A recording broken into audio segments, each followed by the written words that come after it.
Throughout history, humans have always wanted to distinguish themselves from other people according to their birthplace, culture, or even political ideology. This distinction was intentionally made with almost anything possible. From face paintings to flags and banners or even salutes, humans always wanted to feel that they were different. On the 12th of April, school organizations declared a period of cleansing that would end in a ritualized burning of blacklisted books on the 10th of May, 1933. Bonfires were set up in Berlin, Munich, Frankfurt, Dresden, and Breslau, and lines of torch-wielding students and SA members flung books onto the pyre. But tonight, we release some of you from some bondage that you've allowed to creep into your homes. We've had stuff mailed in from all over America. You see, they are not mad because we're burning. They're mad at what we are burning. While they were pulling the book Mouse, a story of the Holocaust, from bookshelves in Texas, here in Nashville, they threw books like Harry Potter and Twilight into the fire. So tonight is the demonic standoff, and so my wife's going to pray, and when she says amen, we're going to slip out right over here, give us kind of a second to get ahead of a little bit, and then we're going to get started. And it's going to be beautiful. Part of the footage was deemed unfit for viewing, cut and presumably supposed to be destroyed. But this footage survived. It was found in an East German film laboratory in the 1970s. The clip clearly shows the shaking Hitler could no longer control. Hitler began to show symptoms of Parkinson's disease during the war. He had a shake in his left hand. And repetitive movements in Adolf Hitler, potentially suggestive of a pill-rolling tremor that we see in Parkinson's disease, or repetitive movements that we see within the spectrum of movement disorders. Did Hitler have Parkinson's disease, or is there a deeper, more sinister narrative to uncover? In the shadows of history, where the battles were not only fought with weapons, but also with the mind, one substance secretly shaped the course of World War II. Methamphetamine pervaded every aspect of German society, even making its way into confectionery. Hildebrand chocolates were laced with methamphetamine. They promised efficiency and weight loss. Yet, the true horror of the dependency became apparent later. The German military began to witness the debilitating effects of methamphetamine overuse, leading eventually to an evaluation and eventual reduction in distribution. Nazi Germany's leader, Adolf Hitler, was not left unaffected.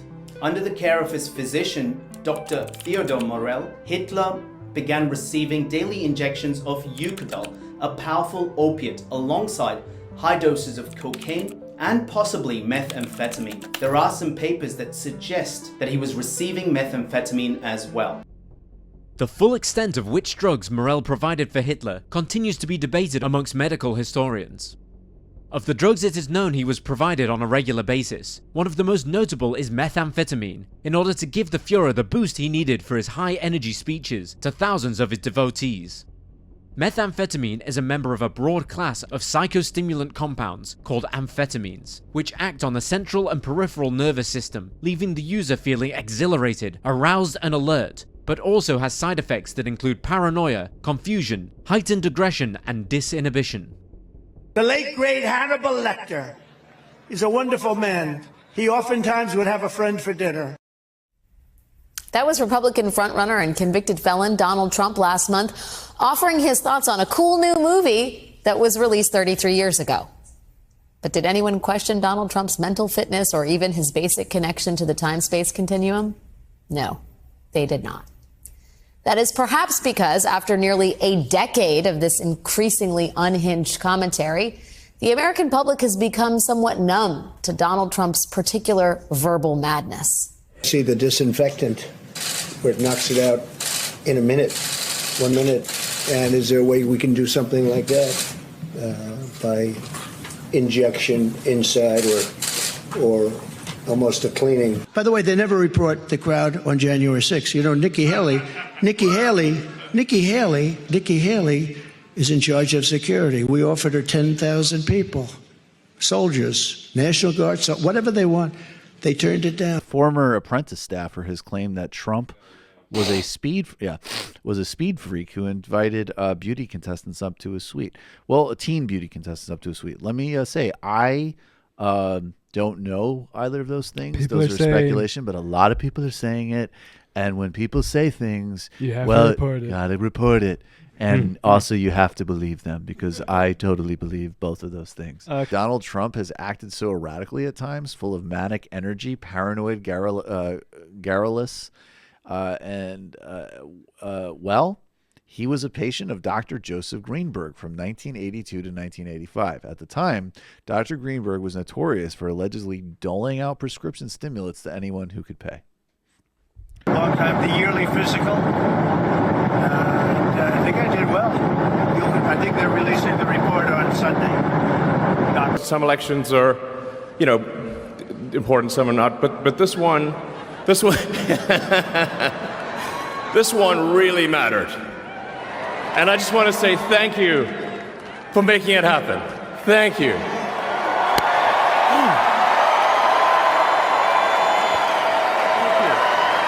My heart goes out to you.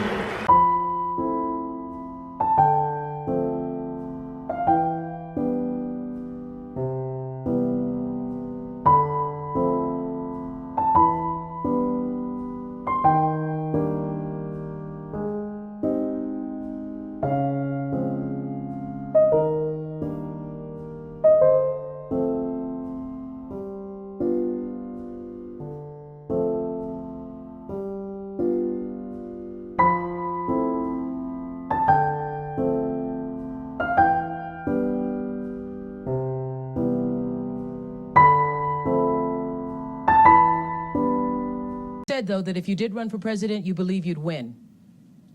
Well, I don't know. I think I'd win. I tell you what, I wouldn't go in to lose. I've never gone in to lose in my life. And if I did decide to do it, I think I'd be inclined, I would say that I would have a hell of a chance of winning, because I think people, I don't know how your audience feels, but I think people are tired of seeing the United States ripped off. And I can't promise you everything, but I can tell you one thing, this country would make one hell of a lot of money from those people that for 25 years have taken advantage. It wouldn't.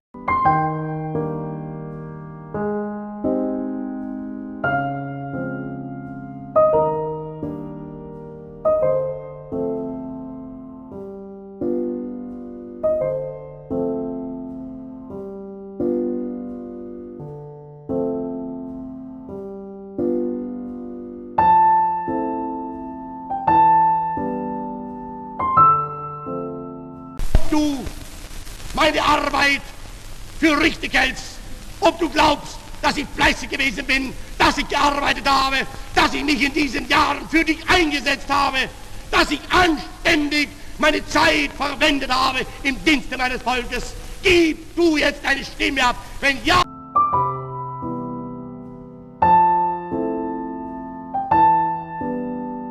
Place like this, they'd be carried out on a stretcher, folks.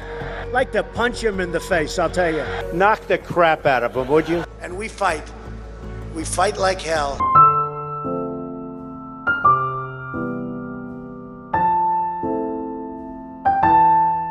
When Mexico sends its people, they're not sending their best.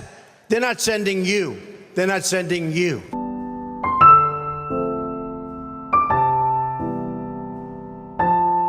United States government are male and female, and they are assigned at birth.